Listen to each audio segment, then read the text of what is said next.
everyone. Hi, everybody. We just watched a movie. There you go. Yeah. So we just watched a brand new movie that came out on Netflix today called Kinda Pregnant, starring Amy Schumer and Will Forte. So here's the write-up. When Lainey's plan to settle down and start a family falls apart, she puts on a fake baby bump, tells a lie, and accidentally falls for her dream guy. Amy Schumer co-wrote the screenplay. I think you can tell. Maybe we should start with ratings. What are you going to give it? Okay, so I am turning over a new leaf. I am done rounding up on movies. I'm just going to rip the Band-Aid off and be real. Okay. I give this a 4. Wow. Yeah. That's out of 10. That's out of 10. Gosh.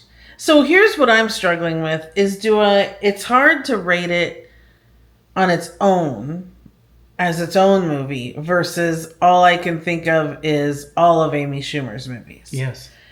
And so if I rate it on its own by itself, like I've never seen anything else, I'd give it a 7. The problem I have with this, and here's the thing, huge Amy Schumer fan. I think we both are. I like Amy Schumer. I really do. If you didn't watch her documentary about her being pregnant and having her baby and all that, please go watch it. It's one of the most amazing things I've ever watched. I mean, she's just a queen and a beast and everything in between. So, love her stand-up. I've always loved her. Really like her show on Hulu, Life and Beth.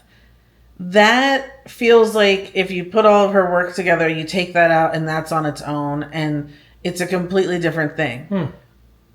Watching this, she's the same person. She's the same character in every single movie, and it finally got annoying in this one. While I like her, the shtick is getting old.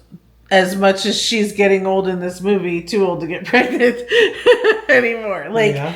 She's almost to the point where I don't want to watch her bumble around and be the girl that's always dumped and it's like she's so used to making fun of herself before anyone else can make fun of her. I'm over it though. Like there's nothing wrong with her. She tries to act like she's the fat actress in Hollywood and all that. Like Melissa McCarthy gets away with all of her movies and never talking about how she looks and all of that. Like, let's get past it now. Well, I think... And just act in a movie and be in a rom com. Yeah, but I think that is the difference between her and Melissa McCarthy. She's obviously more self-conscious about it. Right. But that's what I'm saying is, one, stop, because you look gorgeous. Just like she's always looked gorgeous. And two, like... There just needs to be an evolution here. I think we've gone 10 years now since Trainwreck, probably, which I still watch all the time. I still love it. Well, and it's like, to me, it felt, after 15 minutes, it felt like a studio head said, here's $50 million. No, not that much, probably. Here's $20 million. I want Trainwreck with a different storyline. I mean, it felt like it was very formulaic for her last couple movies. Yeah, it's that same, she really is the same character in all of these. Yeah. And so exactly what's going to happen. Now, of course, it's a rom-com, so what's going to happen. They're going to get back together. And this, I felt Spoiler like... alert. I felt like it was trying something different with the wanting to be pregnant, wanting to, like that was the evolution, is that she's old enough now to want a family. No, it didn't work. Like, I just, I thought there were some decent scenes about women who, look, not everyone's glowing and is so happy when they're pregnant. And so they made some real, parts to that. And that was good. There were parts of the movie that were very real. Giving pregnant women some voice. Yeah. And women some voice. And it was really...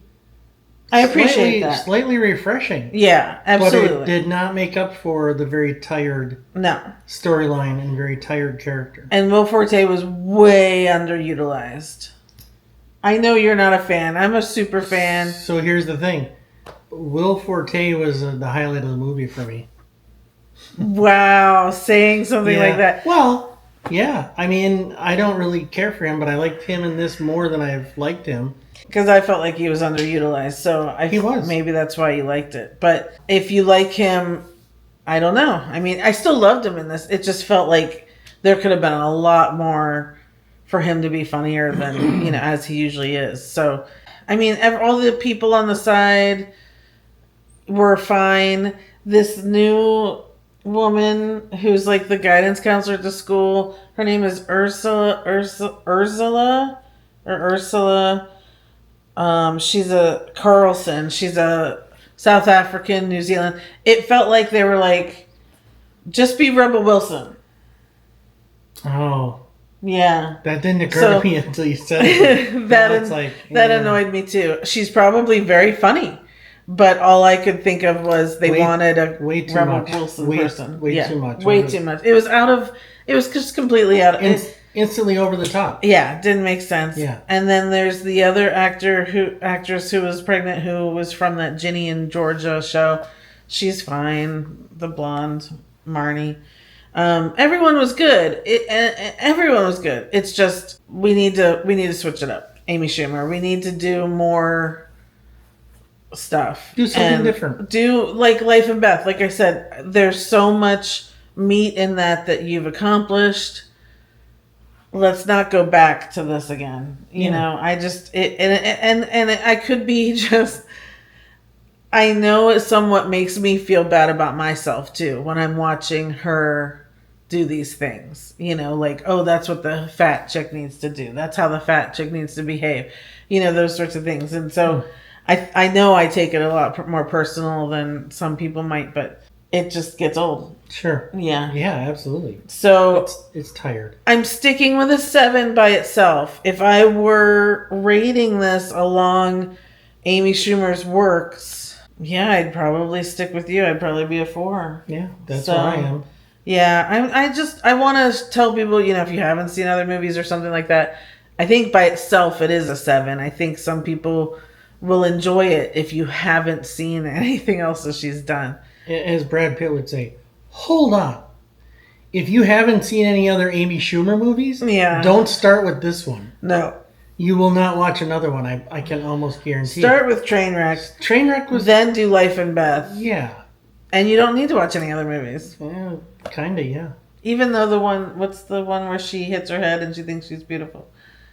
Yeah. I like that one. But again, it's the same sort of thing. Just all these kind of jokes. Like she's supposed to be this big, horrible monster looking thing. And everyone's looking at her weird. So anyway, it's just, Yeah, but don't start with this one. Do yourself a favor. Yeah. I mean, and, Adam Sandler's company produced it. I mean, the family's all in it. Well, not the young one, but That was the young one. Oh, that was the young one? Yeah, that wasn't the older one. Oh, wow. She's grown up. Yeah. Okay. So that's our take on Kinda Pregnant. Yep. Out today, February 5th on Netflix. Yep. Skip it. Go to Hulu. Watch Life and Beth. Save yourself. Or was her documentary on Hulu too? It might have been on Apple or Hulu. Check out her documentary as well. And I don't remember what that was called. But that's our thoughts. We just wanted to kind of watch it and then come right in and tell you about it instead of waiting until later because people are going to probably start checking it out this weekend. I don't want to talk about this after tonight. Even Jillian Bell wasn't Jillian Bell was good right. too. Yeah, I agree. I usually love her and I do love her, but this was not great for her. So there you have it. That's our take on Kinda Pregnant. Thanks so much for watching, you guys. Like this video. If you've watched the movie already, tell us what you subscribe so that you'll be able to see everything else we've got coming up. Yep. And we will see you guys next time. Thanks so much. Bye, everybody. Bye.